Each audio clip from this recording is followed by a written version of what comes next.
and our incredible military made happen. From the very beginning of Operation Epic Fury, President Trump stated this would be a 4 to 6 week military operation to dismantle the military threat posed by the radical Islamic Iranian regime. Thanks to the unbelievable capabilities of America's war fighters, the United States has achieved and exceeded those core military objectives in just 38 days. The U.S. military destroyed Iran's defense industrial base, crushing the regime's ability to manufacture weapons that they and their proxies use to maim and kill Americans and terrorize the world. Iran's ability to build and stockpile ballistic missiles and long-range drones has also been set back by years compared to where it was 6 weeks ago prior to the launch of Operation Epic Fury. We destroyed the vast majority of Iran's ballistic missiles, launcher vehicles, and long-range attack drones through more than 450 strikes on ballistic missiles and approximately 800 strikes on Iran's drone launching units and storage facilities. In total, more than 13,000 targets across Iran were struck. Again, this is in the matter of just 38 days. Meanwhile, the Iranian Navy was completely annihilated. The United States destroyed more than 150 naval vessels in total, including 16 entire classes of Iranian warships. Despite once being the largest undersea force in the Middle East, Iran now has 0 submarine vessels. 97% of Iran's once massive inventory of more than 5,000 naval mines has also been targeted and destroyed. Iran's air forces are functionally and operationally irrelevant at this point, after the United States maintained total air dominance over their country for weeks on end. To underscore the significance of this, before Operation Epic Fury, the Iranian Air Force would fly between 30 to 100 flights per day.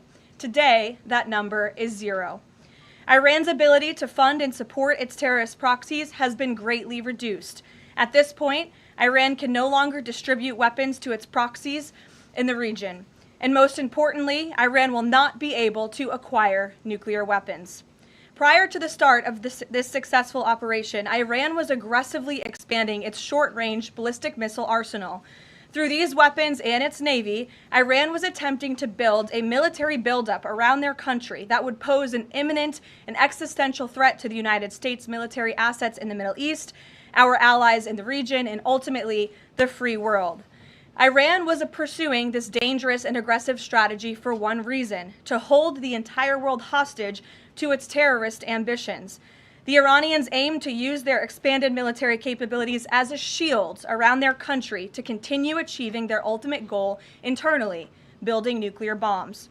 But their murderous and evil plans have been blown up, quite literally and figuratively, along with their military, their nuclear program, and most of their senior leadership, including the former Supreme Leader Ayatollah Ali Khamenei. Their command and control structures were also massively disrupted after being struck more than 2,000 times. Many of their remaining leaders are paralyzed in fear and no longer enjoy the freedom to move around their country freely and meet openly. Thanks to the unmatched excellence of our warriors at the direction of the Commander-in-Chief, the world has just witnessed a historically swift and successful military triumph. President Trump started Operation Epic Fury with strategic military objectives, and the United States has clearly achieved them. As we mark this progress, we also remember and honor the 13 American heroes who laid down their lives in this noble effort. I know President Trump and our grateful nation honors their ultimate sacrifice, and we will never forget them. May God bless their families. The valiant efforts of all of our incredible service members created maximum leverage for the President of the United States, allowing he and his leadership team to engage in tough negotiations over the past couple of weeks that have now created an opening for a diplomatic solution and long-term peace in the Middle East. The President's maximum pressure and the leverage created by the success of Operation Epic Fury led to the Iranian regime asking for and ultimately agreeing to a ceasefire proposal with the United States. Iran could no longer tolerate being bombed or taking the gamble of what was to come following President Trump's 8 p.m. deadline last night. Iran has agreed to open the Strait of Hormuz, and as the President said, we have received a proposal from the Iranians that has been determined to be a workable basis on which to negotiate. I've seen a lot of inaccurate coverage today from the media about these negotiations and these plans already. So let me be clear and correct the record. The Iranians originally put forward a 10-point plan that was fundamentally unserious, unacceptable, and completely discarded. It was literally thrown in the garbage by President Trump and his negotiating team. Many outlets in this room have falsely reported on that plan as being acceptable to the United States, and that is false. With the president's deadline fast approaching and the United States military completely decimating Iran with each passing hour, the regime acknowledged reality to the negotiating team. They put forward a more reasonable and entirely different and condensed plan to the president and his team. President Trump and the team determined the new modified plan was a workable basis on which to negotiate and to align it with our own 15-point proposal. The president's red lines, namely the end of Iranian enrichment in Iran, have not changed. And the idea that President Trump would ever accept an Iranian wish list as a deal is completely absurd. The president will only make a deal that serves in the best interests of the United States of America, and he as a negotiating team will focus on this effort over the next 2 weeks, so long as the Strait of Hormuz remains open with no limitations or delays. These extraordinarily sensitive and complex negotiations will take place behind closed doors over the course of the next 2 weeks. I would strongly advise the media against running with narratives that have no basis in fact. What Iran says publicly or feeds to all of you in the press is much different than what they communicate to the United States, the president, and his team privately. Never underestimate President Trump's ability to successfully advance America's interests and broker peace. President Trump has a proven track record of achieving good deals on behalf of the United States and the American people, and he will only accept one that puts America first. With that, I will take your questions today. I'm sure you have a lot of them. In our new media seat, we have Shane Harris with the AMAC Newsline. Shane, thank you for being here. Why don't you kick us off? Yeah, thanks for having me, Caroline. 2 questions for you. First, following the president's announcement of the ceasefire, if this is indeed the end of hostilities in Iran, what is the president's message to the American people about what was achieved for our country through Operation Epic Fury? Sure. I think I just laid out a significant portion of that in my opening remarks. 6 weeks ago, the president looked the American people in the eye directly, and he told them that he launched this operation to take out the imminent threat that was posed by Iran. And that threat has now been greatly destroyed. Their Navy, their missiles, their defense industrial base, and their desire and their plan to build a nuclear bomb inside their country is no longer going to be allowed, can no longer happen, thanks to the remarkable success of Operation Epic Fury over the course of the last 38 days. That has been absolutely achieved, and now we're moving into the next phase of this, which is a negotiating period to put some fine points on this and to hopefully broker an agreement that can achieve long-term peace in the Middle East. Yeah, and then second, what is the president's message to American seniors who have a much higher voter participation rate and they're likely to be a key swing vote in the midterm elections? Well, the president loves our seniors across the country, and as you know, the president signed the One Big Beautiful Bill, the Working Families Tax Cut last year, which greatly reduced taxes on Social Security for our seniors. In fact, thanks to the Working Families Tax Cut, nearly 90% of seniors will no longer pay tax on their Social Security. That's a huge win for our seniors and also for our middle class and working families across the country with the no tax on tips provision and the no tax on overtime. Next week is tax week. You'll hear a lot from the president about how his policies have benefited the American people, and I'm proud to report that the president will be traveling next week to the great states of Nevada and Arizona to tout this historic accomplishment over the course of the next week. Thank you for being here, Shane. Gabe. Thank you, Caroline. Iranian state media is saying that Iran has now closed off the Strait of Hormuz today in response to Israeli attacks on Lebanon. What's the White House response to that? And you just listed many military successes, I understand that, but strategically, how is the administration arguing that Iran does not have more economic leverage than it did before the start of the war? Sure. Well, with respect to the first reporting out of Iranian state media, the president was made aware of those reports before I came to the podium. That is completely unacceptable. And again, this is a case of what they're saying publicly is different privately. We have seen an uptick of traffic in the Strait today, and I will reiterate the president's expectation and demand that the Strait of Hormuz is reopened immediately, quickly and safely. That is his expectation. It has been relayed to him privately that is what's taking place, and these reports publicly are false. Caroline, the president yesterday threatened that a whole civilization would die if a ceasefire deal wasn't reached, understanding that Iranian leaders have previously said death to America. But why is it appropriate for the President of the United States to use that kind of language when talking about civilian targets? And was the President mocking Islam by signing off his True Social post over the weekend, "Praise be to Allah"? Wouldn't that antagonize Muslim allies across the world? Well, I understand the questions about the president's rhetoric, but what the president cares most about is results. And in fact, his very tough rhetoric and his tough negotiating style is what has led to the result that you are all witnessing today. Iran publicly acknowledging last night that they have agreed or that they wanted this ceasefire with the United States because they no longer could tolerate being bombed by our very powerful and lethal military, and that they have committed to the reopening of the Strait of Hormuz, which the president will hold them accountable for, and it's something the administration is closely monitoring in real time. Danny. Should the world not take his word seriously? The world should take his word very seriously in understanding that the president is always most interested in results. And it was the Iranians who backed down, not President Trump. He said that they would face very grave consequences, as you just laid out, by the 8 p.m. deadline if they did not agree to reopening the Strait of Hormuz. And what did they do last night? They agreed to reopen the Strait of Hormuz. Danny. Thanks, Caroline. Would President Trump like to see Lebanon included in this peace deal? Because as you know, there have been increased Israeli strikes on Lebanon today with dozens of casualties there. Sure. Lebanon is not part of the ceasefire. That has been relayed to all parties involved in the ceasefire. As you know, Prime Minister Netanyahu put out a statement last night in support of the ceasefire, in support of the United States' efforts, and he's also assured the president they'll continue to be a helpful partner throughout the course of the next 2 weeks. Is there any thought, though, that the president might like to see Lebanon included at a future date, given that it seems to be causing or potentially undermining the Iran ceasefire? Again, this will continue to be discussed, I am sure, between the President and Prime Minister Netanyahu, the United States and Israel, and all of the parties involved. But at this point in time, they're not included in the ceasefire deal.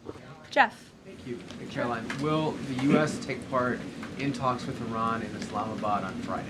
I can announce that the President is dispatching his negotiating team, led by the Vice President of the United States, J.D. Vance, Special Envoy Witkoff, and Mr. Kushner to Islamabad for talks this weekend. The first round of those talks will take place on Saturday morning local time, and we look forward to those in-person meetings. Now, what role does the President see for the U.S. in monitoring or helping with the Strait of Hormuz going forward? I think the President commented on that this morning. We're going to continue to monitor it very, very closely.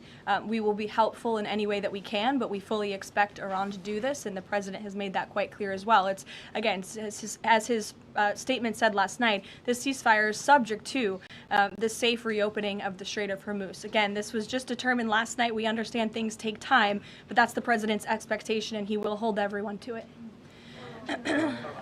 Sure, in the green blazer. Thank you, Caroline. Sure, and then in front of you. But Andrew, you can go ahead. All right. You're not wearing a green blazer. You can... I am actually wearing a green blazer. It's a little brown to me, but go ahead. Fair enough. Regarding the president's rhetoric, when the U.S. invaded Iraq in 2003, George W. Bush said in a message to the Iraqi people that the military campaign was directed, quote, against the lawless men who rule your country and not against you. Yesterday, the president threatened to destroy Iran's civilization, the entire civilization. Not the Iranian government, but the Iranian civilization, the Iranian people. The U.S. has been a moral leader for most of its history by fighting wars against other governments, not against civilizations. How can the president claim that America can ever have the moral high ground if he's threatening to destroy civilizations and not casting wars as fights against other governments? Andrew, I think you should take a look at the actions of this president over the course of the past 6 weeks and the actions of our brave men and women in our United States military who have taken out essentially taken out the military of a rogue Islamic regime that has chanted death to America for 47 years, that has killed and maimed thousands of American soldiers over the course of the last 5 decades. The president absolutely has the moral high ground over the Iranian terrorist regime, and for you to even suggest otherwise is frankly insulting. With all due Go respect, ahead. Caroline, Go ahead. with all due respect, Go ahead. there is. Just given what we've seen in Lebanon today and the increased attacks from Israel, I mean, is there any concern that Netanyahu is trying to kill the ceasefire? The president spoke with Prime Minister Netanyahu last night. And in that private conversation, Prime Minister Netanyahu relayed exactly what he said to the world publicly, that he supports the president and Israel remains a key ally and partner to the United States. They've been a tremendous partner over the course of the past 6 weeks, and we thank them for their heroic efforts as well. And the president had that conversation last night, and that was relayed to the world publicly as well. Reagan, go ahead. Caroline, I have a question for you on Iran, and then I have a question on the Dignity Act as Sure. well. On Iran, it's been reported that the ceasefire was struck after the involvement of two unlikely factors, J.D. Vance and China. What role did those parties play in striking a deal? Well, Vice President Vance has played a very significant and a key role in this since the very beginning. Of course, he's the president's right-hand man. He is the Vice President of the United States. He's been involved in all of these discussions, and as I just announced, he'll be leading this new phase of negotiations in Islamabad later this week. With respect to China, there were conversations that took place between top levels of our government and China's government. The president has great respect for President Xi and a great working relationship with him and with that country, and he looks forward to visiting China in just a few weeks. And on the Dignity Act, it's getting a fresh push through Congress. It would give some illegal immigrants in the country a path to citizenship. What's the White House's position on this legislation, and would the president sign it if it made it to his desk? Honestly, Reagan, I haven't spoken to the president about the legislation, but I will have that conversation and we'll get you our formal position on it as soon as we can. You're welcome. Go ahead. The president suggested in an interview this morning that he would support a joint U.S.-Iranian venture to charge tolls for ships going through the strait. Does the president believe that the U.S. should earn revenue from the Strait of Hormuz going forward?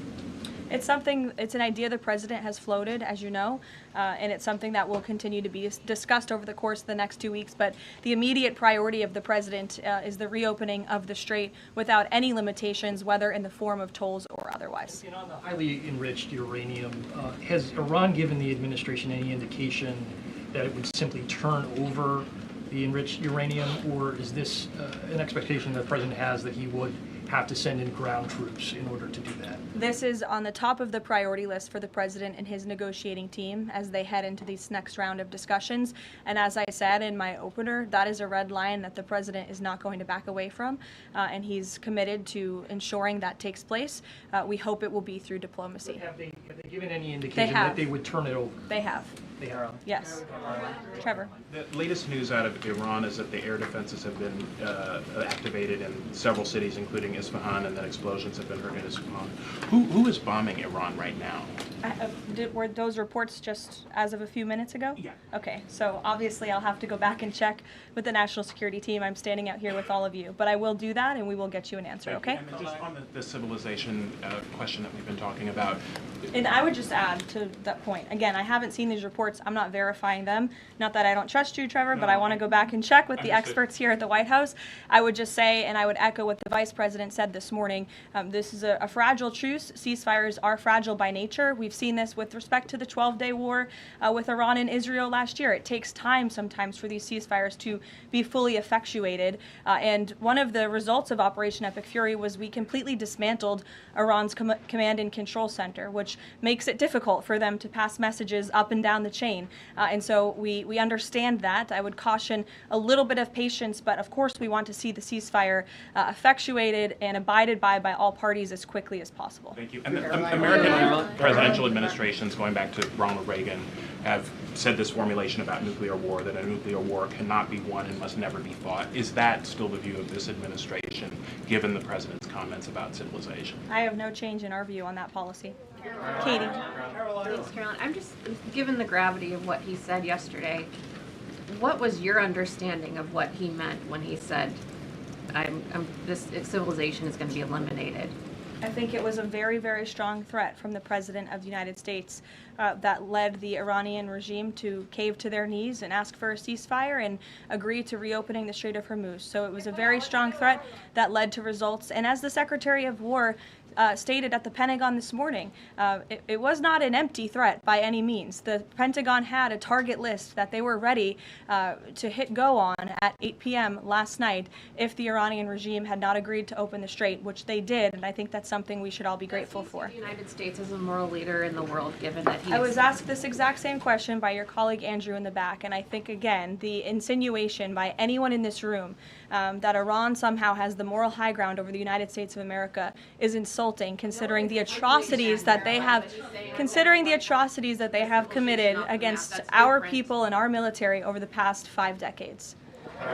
John, go ahead. Thanks a lot, Caroline. 2 questions for you. One has to do with a statement, a joint statement put out this morning by some of America's European allies, our NATO allies. And in that joint statement, they said regarding the Strait of Hormuz, our governments will contribute to ensuring freedom of navigation in the Strait of Hormuz.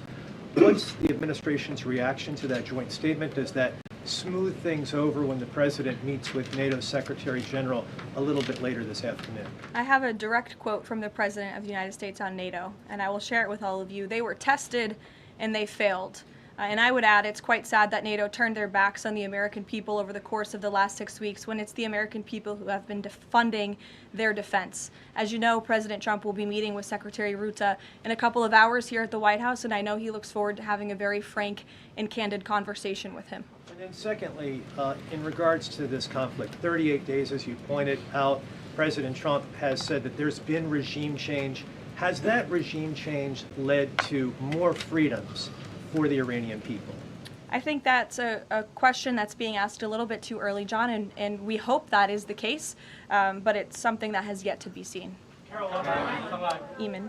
Caroline, on this question of tolling by the Iranians in the Strait of Hormuz, I've heard you talk about a number of red lines that the president has in this negotiation, but I haven't heard you say that Iranian tolling in the Strait of Hormuz is a red line.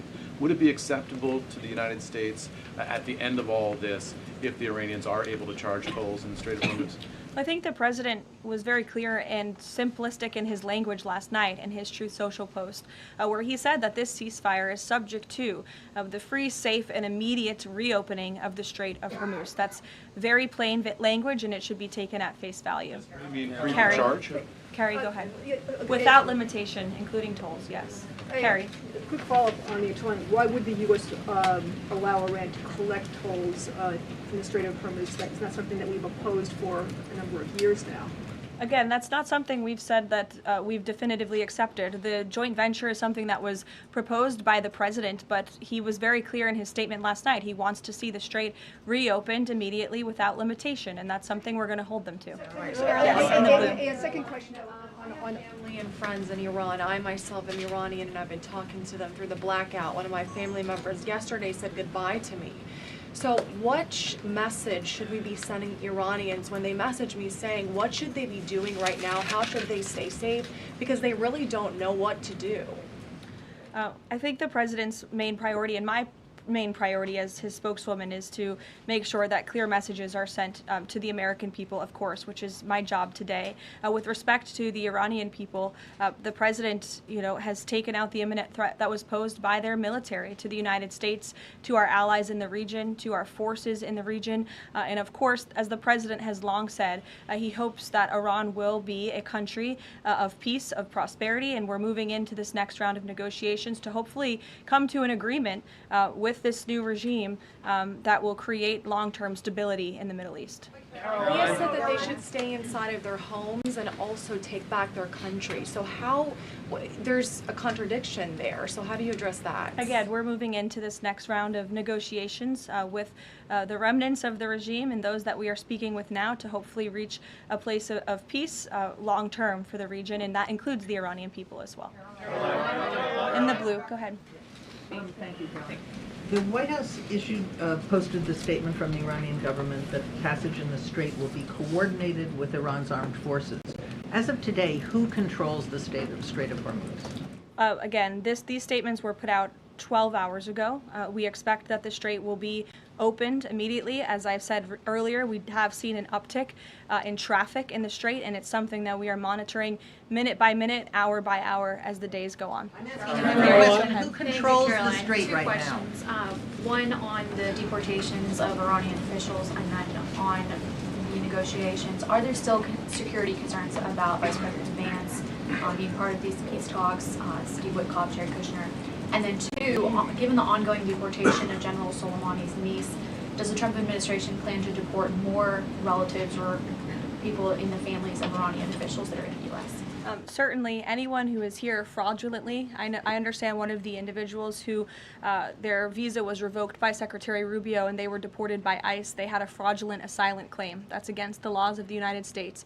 So anyone who is here illegally or fraudulently is subject to our nation's immigration laws and will be removed from our country. And I know this continues to be a top priority for the State Department, working in conjunction with the Department of Homeland Security. With respect to the safety of the Vice President, we fully trust the United States Secret Service to do their job, to keep the Vice President and the President's negotiating team safe. They do a tremendous job, and we fully trust them to do that. Caroline. In the back, go ahead. Thank you, Caroline. The President has said Cuba is next. What's the message to the American people regarding Cuba, and what can Cubans expect in relation to the statement? Well, look, I think when President Trump said that, and he later clarified after making that statement, that he meant the Cuban regime is bound to fall. The country is very weak. They're in a very weak position economically, obviously, financially. The Cuban people are fed up with their government, as they should be. And these talks and discussions continue to happen at the highest level of our government. I don't have any updates or announcements for you with respect to Cuba policy today. Good to see you. Thank you, Caroline. Secretary Hegseth said this morning that U.S. troops would be sticking around. Can you expound upon that, what we should expect from U.S. troops in theater for the next 2 weeks and beyond? I would defer you to the Pentagon for any specifics on assets that have been in place in the Middle East, but take the Secretary at his word, and also the President has reiterated this as well in his own words, that we're not going to move anything immediately. Again, this is a 2-week ceasefire where we hope at the end, and we expect at the end, we'll have a good agreement between the United States and Iran, but in the meantime, we're going to ensure that our military is always at the ready of the Commander-in-Chief. I'll take a couple more in the back. Sure. Thank you. Thank you. On NATO, I'll take your question. Go Thank ahead. you, Caroline. On NATO, can you tell me, is the United States still considering withdrawing from NATO? Is that still a possibility? It's something the President has discussed, and I think it's something the President will be discussing in a couple of hours with Secretary General Ruta, and perhaps you'll hear directly from the President following that meeting later this afternoon. Thank you, everyone.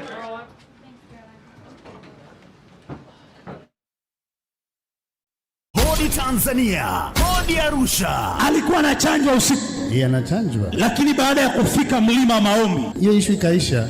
Piga Yesu makofi mazuri. Mtumishi wa Mungu, Pastor Ezekiel kutoka Mombasa, Kenya, anatua jijini Arusha. Hii ni maalum kabisa kwa ajili ya sherehe za miujiza ya maadhimisho ya mwaka mmoja wa mlima wa maombi uliopo Arusha, Tanzania, chini ya mtumishi wa Mungu, utukufu kwa Bwana, mtoto wa kiroho wa Pastor Ezekiel. Tangu mwaka 79 baada ya mlima maombi kuja nikapona, haujaanguka tena. Ni tarehe 11 na 12 mwezi huu wa 4. Leta wagonjwa, wenye shida na mateso, na Yesu Kristo atawafungua, atawaponya na kuwaweka huru. Yote ambaye kuna tatizo la ulemavu wakati wa kuinuka kutembea, inuka na utembee. Mahali ni Veta Audijoro, mlima wa maombi, karibu na stendi mpya Bondeni City. Kushiriki mkutano huu, piga simu namba 0756 22 56 81.